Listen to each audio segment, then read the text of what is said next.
Bien, vamos a hacer la definición de sujeto y la definición de inconsciente desde esta perspectiva de la historia, siguiendo a Jacques-Alain Miller y por supuesto a Lacan en su texto Función y campo de la palabra y el lenguaje.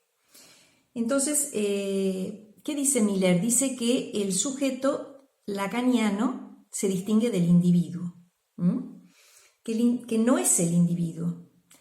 El individuo en la naturaleza puede aparecer como el viviente en general, los vegetales, los animales, y dentro de los animales hay individuos que son difíciles de distinguir porque su reproducción es al modo asexuado.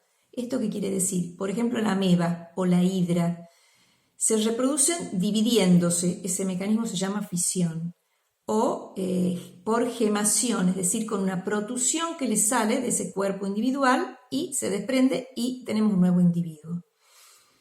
Ven que es una reproducción asexuada, no hay un intercambio de material biológico germinal con otro ser vivo. Pero hay especies superiores, dice Miller, algunas muy cercanas a nosotros, que se reproducen por vía sexuada. Pensemos en los animales domésticos, los perros. Un perro de raza, por ejemplo, se sabe perfectamente de qué padre viene, de qué madre viene, lo que se llama pedigree, ¿no? En los perritos de raza. Entonces podemos distinguir precisamente su individualidad. Pero lo que sí podemos decir es que no tienen sujeto.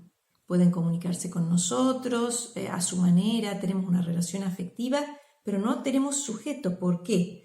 Porque el sujeto es algo que se produce en el individuo en tanto que habla, en tanto que hablante, en tanto que habitado por el lenguaje, aunque aún no hable. Y esto le va a dar una mutabilidad muy especial, una sensibilidad a la palabra, que indica la existencia de un vacío que se va a ir llenando con tal o cual sentido. Es un sujeto permeable, abierto al sentido. Y para eso hay un cierto vacío que se abre al sentido y que va a recibir las inscripciones de sentido.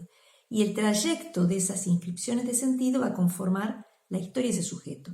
Podemos decir que los primeros dadores de sentido son los padres, quienes reciben al sujeto ya empiezan a depositar sentidos hasta en el nombre que le eligen, ¿no?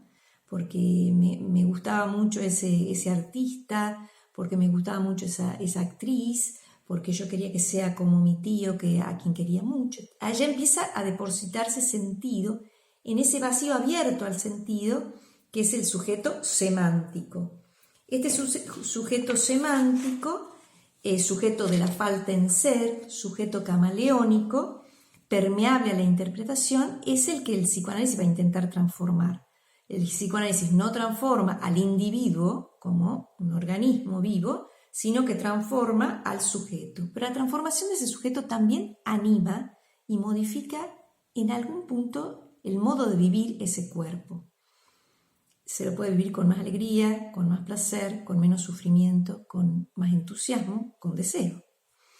Entonces, este sujeto abierto al sentido, la histeria es quien lo representa mejor. Es decir, la primera que le enseñó a Freud que debía escuchar su palabra. ¿Por qué? Para este sujeto tan abierto al sentido, el analista mismo es camaleón, toma distintos relieves según el sujeto que escucha, no puede escuchar a todos por igual. Entonces, dentro de lo que es la histeria, esa gran permeabilidad al otro, esa gran sugestionabilidad que las hizo aparecer como mentirosas o como engañosas o como mitómanas, en realidad es la sensibilidad del sujeto humano a la palabra. Entonces, alguien se puede presentar como muy dócil en esa sugestionabilidad o muy rebelde. Y la rebeldía, el no, en este caso de la histeria, puede estar enmascarando un sí fundamental al otro. Es decir, soy tan receptivo al otro que tengo que decirle muchas veces no para conservar mi propia palabra o mi propio ser como distinto. Entonces, aprender a escuchar al sujeto, ese sí fundamental al otro, más allá del enunciado que puede aparecer como un no. Entonces, aquí Miller va a dar la definición también, que es la primera de inconsciente que da Lacan, que es la definición de inconsciente como historia. Dice, lo que enseñamos al sujeto a reconocer como su inconsciente es su historia. Esto lo dice Lacan en Función y Campo de la Palabra. Hay un trayecto, una serie de efectos de sentido, como hemos dicho, que forman esa trayectoria, ese trazo que es la historia del sujeto, que al no estar reconocida pierde su verdad. No es la verdad revelada, es su verdad desconocida para él y que apaga el deseo. Entonces hay una relación entre la historia del sujeto, la verdad, el deseo y el sujeto como constituido en relación a este otro del sentido. Gracias.